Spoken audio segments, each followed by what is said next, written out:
The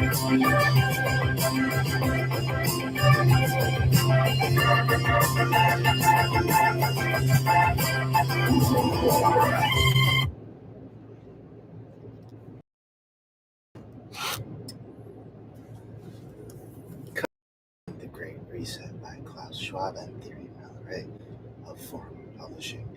Digital Hawk holds no copyrights, is not monetized, is reading for Socratic debate in live chat, here, now, and in the future, always. Continuing on page 103.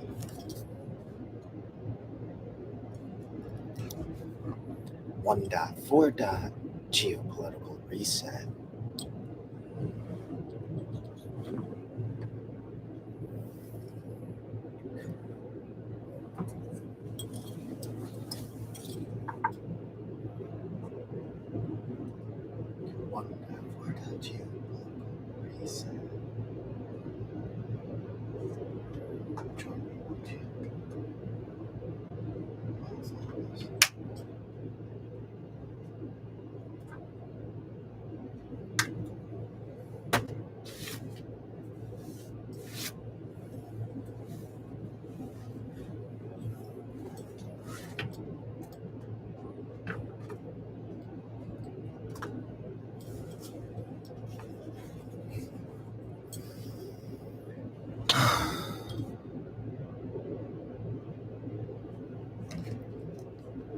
Alright then.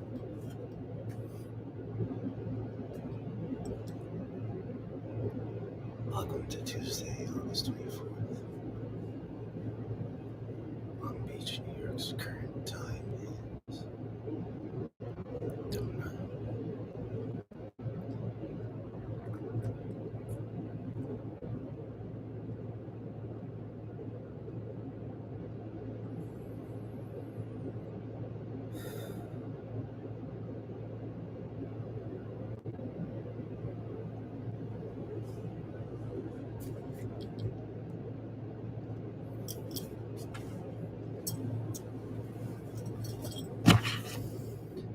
Geopolitical reset.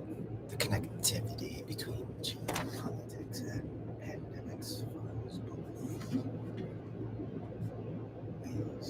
flows both ways. On the one hand, the chaotic end of multilateralism. On a vacuum of global governance and the rise of various forms of nationalism. Source number 76.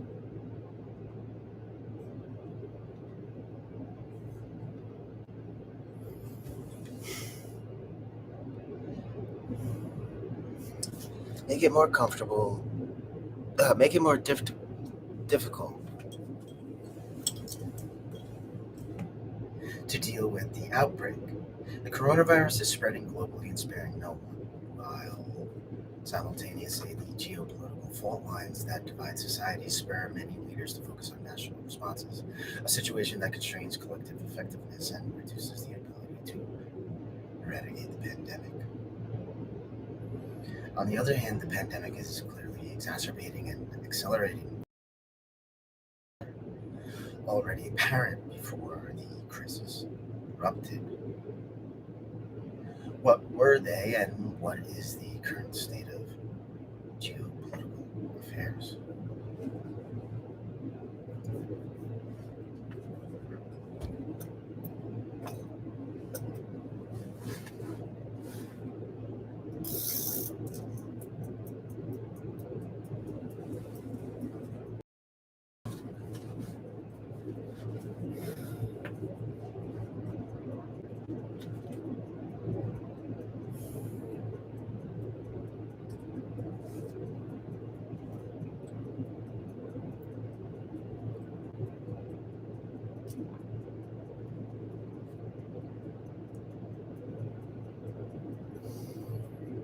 The late economist Jean-Pierre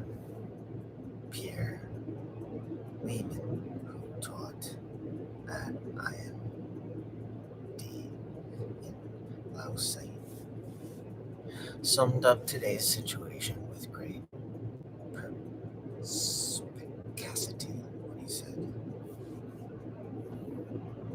There is no new global order, just a chaotic transition to uncertainty.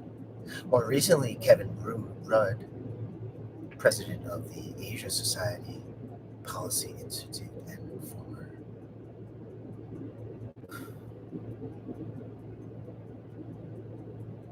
Australian Prime Minister, expressed similar sentiments, worrying specifically about the coming post COVID 19 anarchy. Various forms of rampant nationalism are taking the place of order and cooperation. The chaotic nature of national and global responses to the pandemic thus stands as could come on and in even broader scale, source number 77. This has been years in the making with multiple causes that intersect with each other. But the determining element of geopolitical instability is the progressive rebalancing from the west to the east, a transition that creates stresses and that, in the process, also generates global disorder. This is captured in the so-called Thucydides trap. The structural stress that inevitably occurs when a rising power like China rivals a ruling power like the US. This confrontation will be a source of global messiness, disorder, and uncertainty for years to come, irrespective of whether one likes quote, unquote, the US or not. Its progressive disengagement, the equivalent of a geopolitical taper. As the historian Niall Ferguson puts it, from the international scene is bound to increase international volatility. More and more countries that tended to rely on global public goods provided by the US hegemon for sea lane security, the fight against international terrorism, etc., will now have to tend their own backyards themselves. The 21st century will most likely be an era devoid of an absolute hegemon, during which no one power gains absolute dominance. As a result, power and influence will be redistributed chaotically and, in some cases, grudgingly.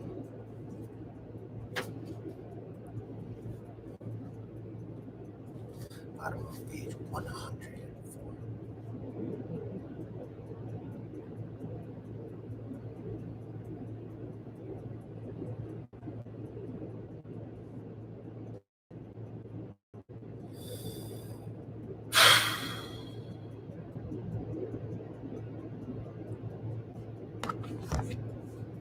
In this messy new world defined by a shift towards multipolarity and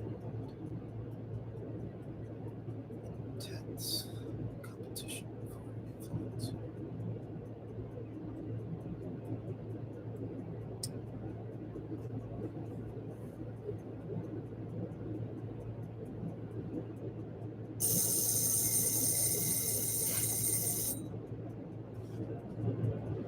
the conflicts or tensions will no longer be driven by ideology, with the partial and limited exception of radical Islam, but spurred by nationalism and the competition for resources. If no one power can enforce order, our world will suffer from a global order quote, deficit. Unquote. Unless individual nations and international organizations succeeded in finding solutions to better collaborate at the global level, we risk entering an age of entropy. in which retrenchment, fragmentation, anger, and parochialism will increasingly define our global landscape, making it less intelligible and more disorderly.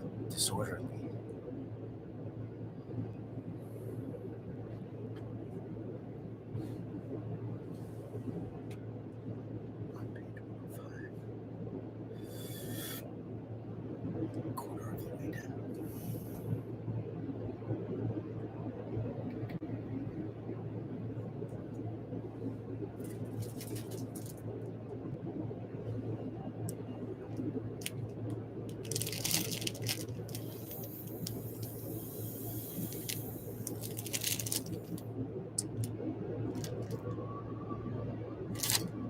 Not monetized. Not users. Just happen to be there. It's cool. America. Ouch. Am I right, America? Ouch. Burn. Burned alive. Inside and out. Melted into brains. Pop-Tarts. Pop-Tarts.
Stick.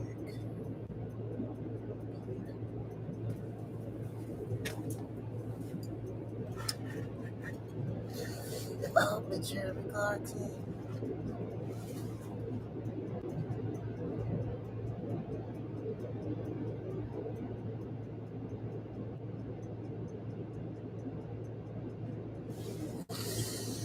Alright, page 105.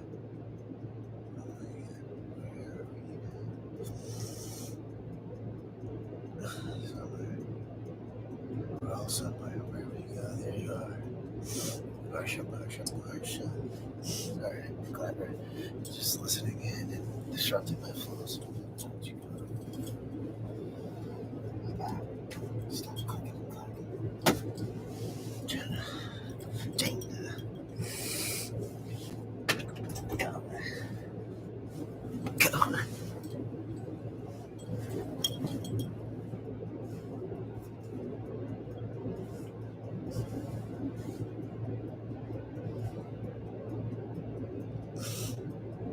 Alright, yeah, I got the beach.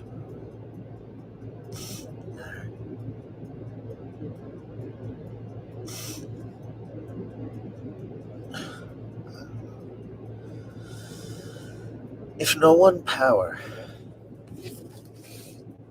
can enforce order, our world will suffer from a global order deficit unless individual nations and international organizations succeed in finding solutions to better collaborate at the global level.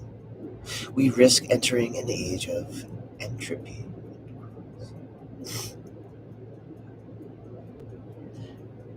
in which retrenchment, fragmentation, anger, and parochialism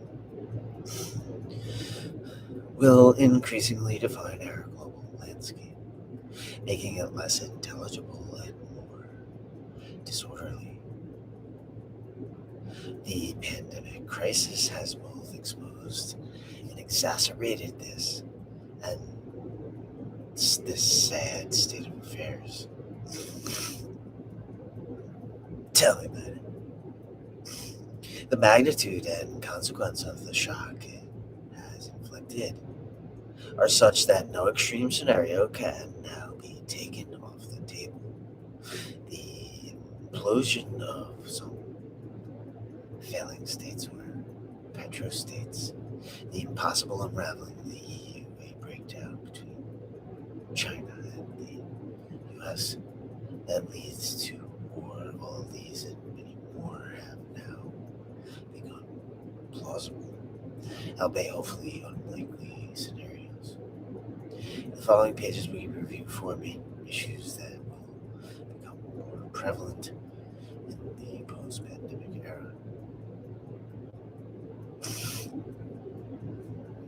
and that conflate with each other the erosion of globalization.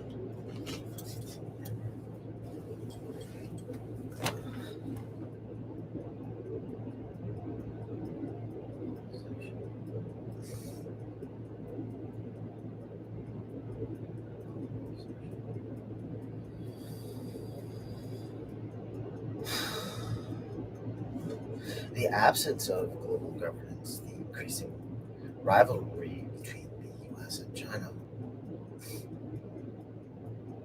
and the fate of fragile and failing states. One down, four down, one down. Globalization and nationalism.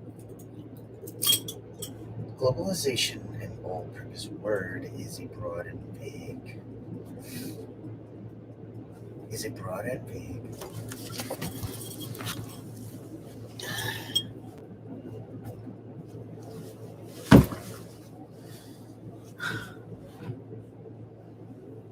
broad and vague what? Broad and vague what page? Globalization and nationalism. Globalization, an all purpose word, is a broad and vague notion that refers to the global exchange between a nation of goods, services, people, capital, and now even data. It has succeeded in lifting hundreds of millions of people out of poverty, but for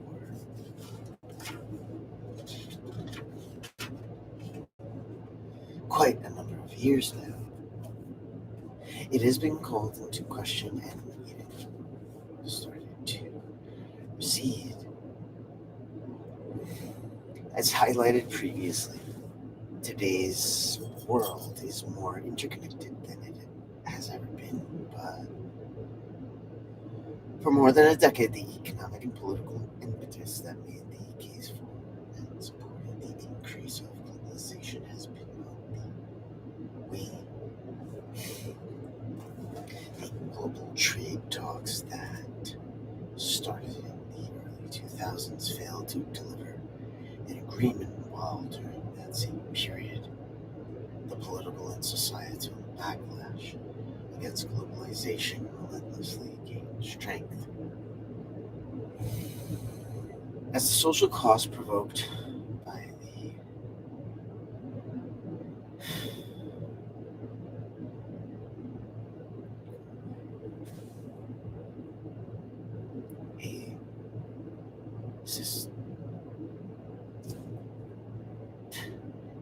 provoked by the asymmetric efforts of globalization rose, particularly in terms of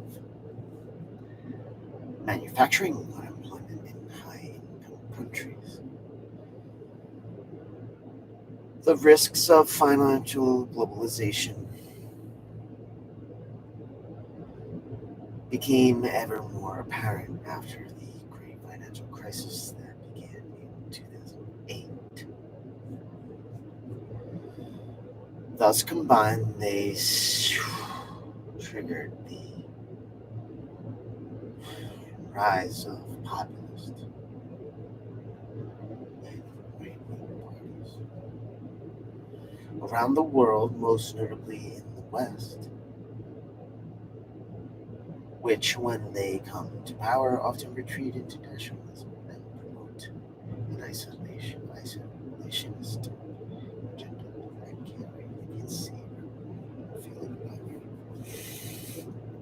it. Two notions.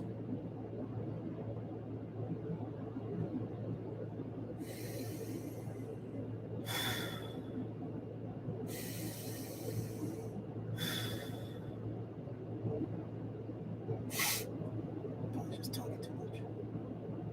Not breathing. That's it, just depletion.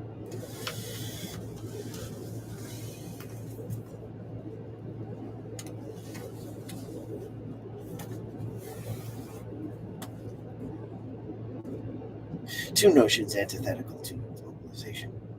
The global economy is so intricately intertwined that it is possible to bring globalization to an end. However, it is possible to slow it down and even to put it into reverse.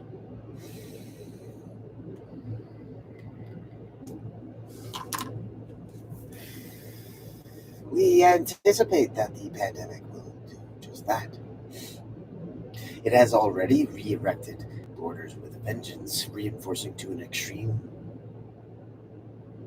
trends that were already in full glare before it erupted with full force in March 2020. When it became a truly global pandemic, sparing no country, such as tougher border controls, mainly because of fears about immigration and greater protectionism. Mainly because of fears about globalization, tighter border controls, for the purpose of managing the progression of the pandemic, makes eminent sense, but the risk that the revival of the nation state leads progressively to much greater nationalism is real, a reality that the globalization trilemma framework offered by Danny Roderick captured in the early 2010s when globalization was becoming a sensitive political and social issue. The Harvard economists explained why it would be the inevitable casualty if nationalism rises. The trilemma suggests that the three notions of economic globalization, political democracy, and the nation state are mutually irreconcilable, based on the logic that only two can effectively coexist at any given time. Source number 78. Democracy and nation sovereignty are only compatible if globalization is contained. By contrast, if both the nation state and globalization flourish, then democracy becomes untenable. And then, if both democracy and globalization expand, there is no place for the nation state. Therefore, one can only ever choose two out of the three. This is the essence of the trilemma. The European Union has often been used as an example to illustrate the pertinence of the conceptual framework offered by the trilemma. Combining economic integration, a proxy for globalization, which with democracy implies that the important decisions have to be made at a supranational level. The decisions have to be made at a supranational level.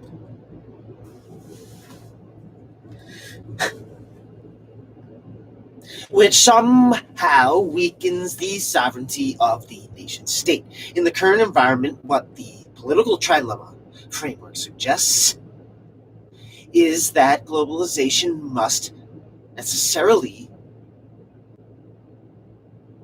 be contained if we are not to give up some national sovereignty or some democracy. Therefore, don't break the code. The rise of nationalism makes the retreat of don't break the stool, of don't break the everything variety of globalization inevitable. In most of the world, this is page 107 at the bottom of an impulse particularly notable in the West, the vote for Brexit. And the election of President Trump on a protectionist platform are two momentous markers of the Western backlash against globalization.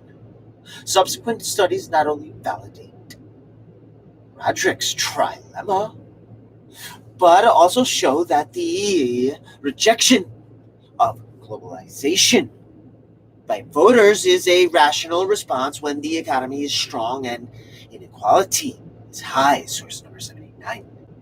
The most visible form of progressive deglobalization will occur at the heart of its nuclear reactor. The global supply chain that has become emblematic of globalization. How and why will this play out? The shortening or relocalization of supply chains will be encouraged by one business that see it as a risk mitigation measure against supply chain disruption, the resilience versus efficiency trade-off. And two, political pressure from both the right and the left. Since 2008, the drive towards greater localization has been firmly on the political agenda in many countries, particularly in the West. But it will now be accelerated in the post-pandemic era.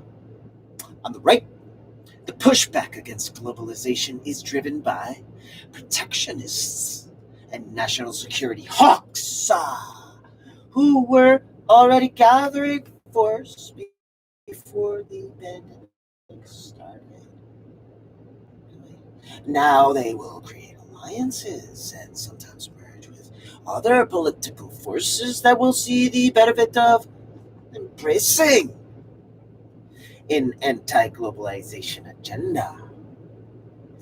On the left, activists and green parties that were already stigmatizing air travel and asking for a rollback against globalization will be emboldened by the positive effect the pandemic had on our environment. Far fewer carbon emissions, much less air and water pollution, even without pressure from the far right and the green activists. Many governments, page 109, will realize that some situations of trade dependency are no longer politically acceptable.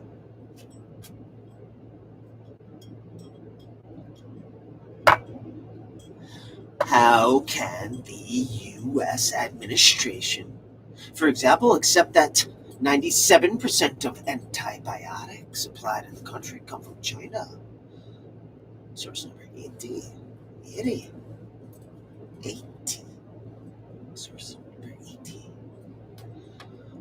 This process of reversing globalization will not happen overnight. Shortening supply chains will be both very challenging and very costly. For example, a thorough and all-encompassing decoupling from China would require from companies making such a move an investment of hundreds of billions of dollars in newly located factories from governments equivalent amounts to fund new infrastructure like airports, transportation links, and housing to serve the relocated supply chains, notwithstanding that the political desire for decoupling may in some cases be stronger than the actual ability to do so. The direction of the trend is nonetheless clear. The Japanese government made this obvious when it set aside 243 billion of its 108 trillion Japanese yen rescue package to help Japanese companies pull their operations out of China. On multiple occasions, the U.S. administration has hinted at similar measures. The most likely outcome along the globalization continuum lies in an in-between solution: regionalization.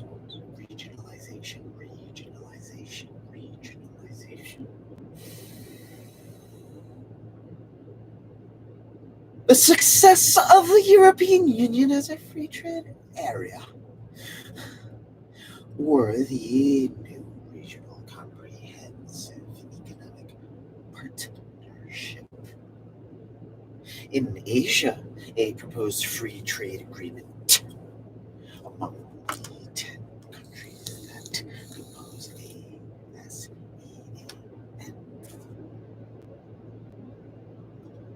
Asian and Regional Comprehensive Economic Partnership, ASEAN,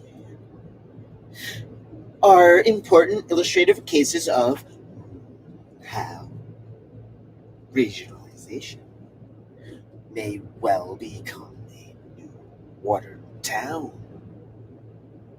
version of globalization. Top of page 110.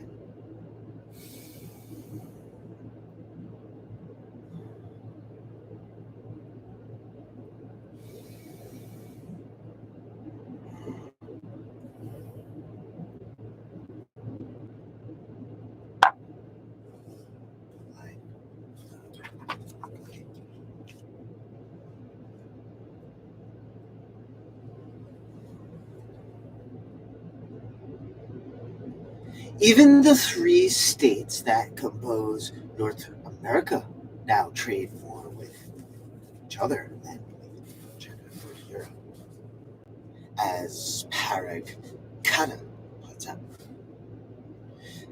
quotes, regionalism was clearly overtaking globalism before the pandemic exposed the vulnerabilities of our long-distance interdependence. Source number 81. For years, with the partial exception of direct trade,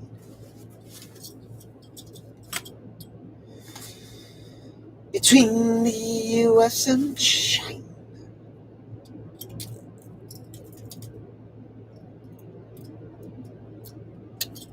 globalization as measured by the exchange Fields was already becoming more intra-regional than inter-regional.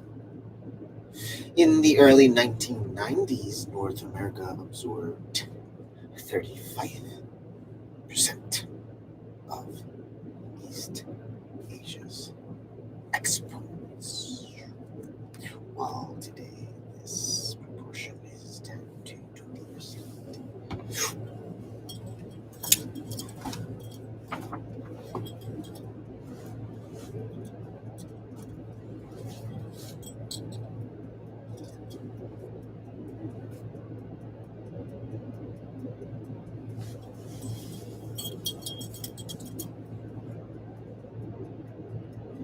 It's 10 to 20%.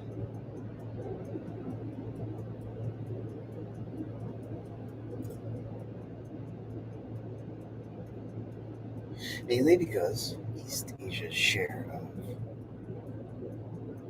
exports to itself grows every year.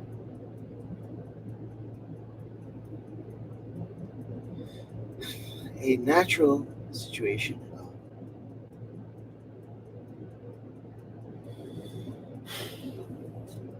these Asian countries, well, the value chain,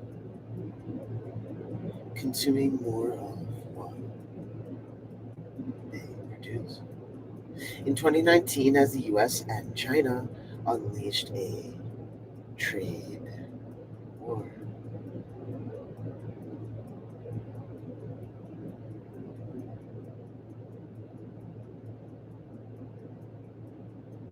with Canada and Mexico, rose while failing with China. At the same time, China's trade with Asia rose for the first time to about $300 billion. In short, deglobalization in the first deglobalization in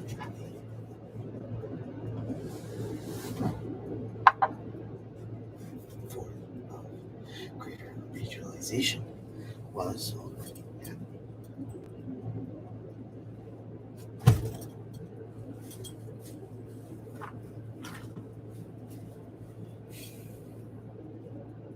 COVID-19 will just accelerate this global divergence as North America, Europe, and Asia focus increasingly on regional self-sufficiency rather than on the distant and intricate global supply chains that formally epitomize the essence of globalization.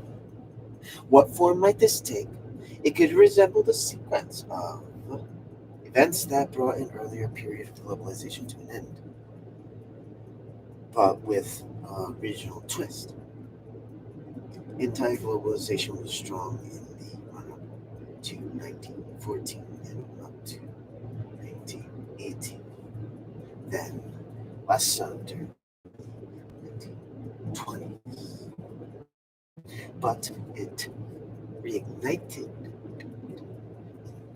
1930s as a result of the Great Depression, triggering an increase in tariff and non-tariff barriers that destroyed many businesses and inflicted much pain on the largest economies of the time.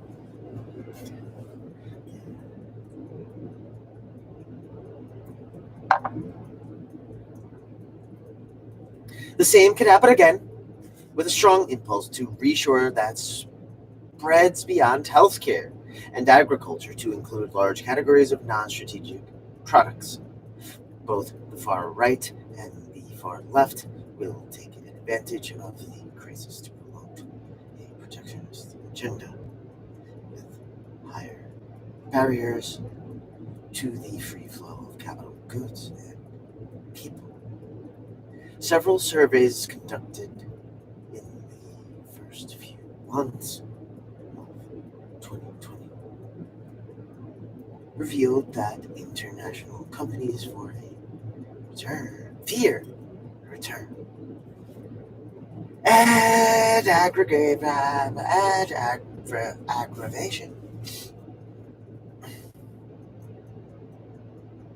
of protectionism. Drop sky, sky, sky.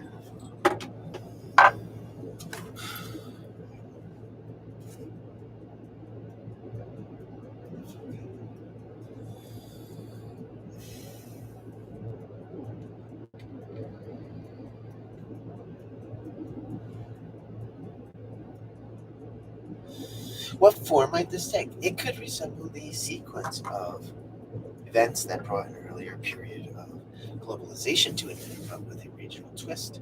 Anti-globalization was strong in the run-up to 1914 and up to 1918, and then less so during the 1920s, but it reignited in the 1930s as a result of the Great Depression, triggering an increase in tariff and non-tariff barriers that destroyed many businesses and inflicted much pain on the largest economies at the time.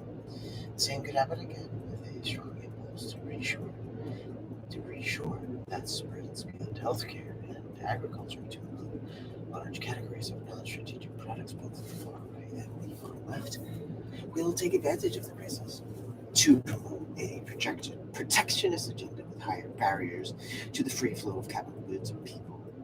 Several surveys conducted in the first few months of 2020 revealed that international companies fear a return and aggravation of protectionism in the U.S. not only on trade, but also in cross-border mergers and acquisitions and government procurements or something too. What happens in the U.S. will inevitably ricochet elsewhere, with other advanced economies imposing more barriers to trade and investment, defying the appeals from experts and international organizations to refrain from protectionism. This somber scenario is not inevitable, but over the next few years, we should expect that tensions between the forces of nationalism and openness to play out across three critical dimensions. One, global institutions. Two, trade. And three, capital flows. Recently, global institutions and international organizations have been either enfeebled, like the World Trade Organization or the WHO, or not up to the task. The latter due more to being underfinanced and to inherent inadequacy. Global trade, as we saw in the previous chapter, will almost certainly confront as companies struggle supply chain and trade that they will rely on a single country business. That was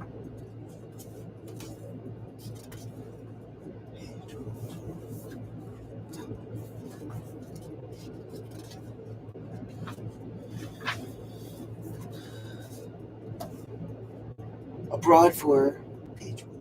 Abroad for critical parts and components. In the case of particularly sensitive industries, like pharmaceuticals or healthcare materials, and sectors considered to be of national security interest, like telecommunications or energy generation. There may even be an ongoing process of de-integration. This is already becoming a requirement in the US, and it would be surprising if this attitude does not spread to other countries and other sectors. Geopolitics is also inflicting some economic pain through its so-called weaponization of trade, triggering fear among global companies that they can no longer assume an orderly and predictable resolution of trade conflicts through the international law. As for international capital flows, it seems already evident that national authorities and public defiance will constrain them. No country, as already shown by some countries and regions as different members of Australia. Different members of Australia.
As for international capital flows, it seems already evident that national authorities and public defiance will retreat them, as already shown by so many countries and regions,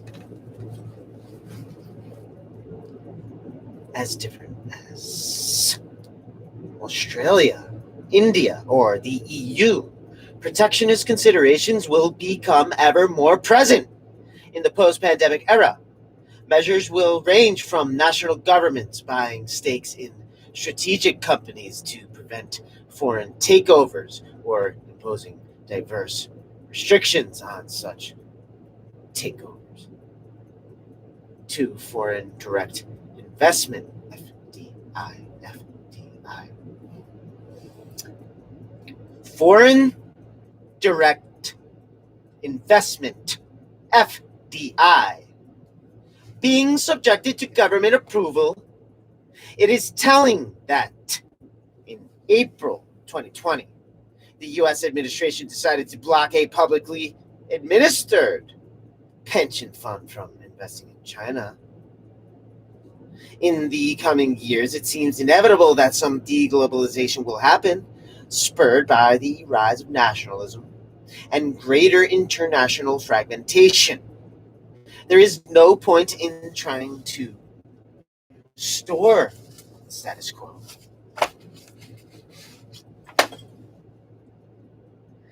XNT, hyperglobalization in quotes, has lost all its political and social capital, and defending it is no longer politically tenable. But it is important to limit the downside of a possible freefall that would precipitate major economic damage and social suffering. A hasty retreat from globalization would entail trade and currency wars, damaging every country's economy, provoking social havoc, and triggering ethno or clan nationalism. The establishment of a much more inclusive and equitable form of globalization that makes it sustainable, both socially and mentally is the only viable way to manage retreat. This requires policy solutions addressed in the concluding chapter and some form of effective global governance. Progress is indeed possible in those global areas that have traditionally benefited from international cooperation, like environmental agreements, public health, and tax havens. This will only come about through improved global governance, the most, quote, natural and effective mitigating factor against protectionist tendencies. However, we do not know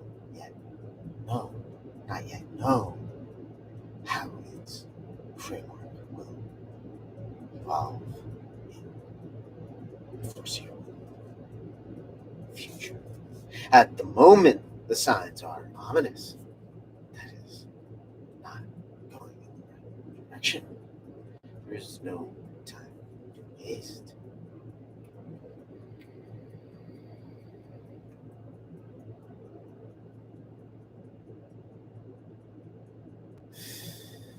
If we do not improve the functioning and legitimacy of our global institutions,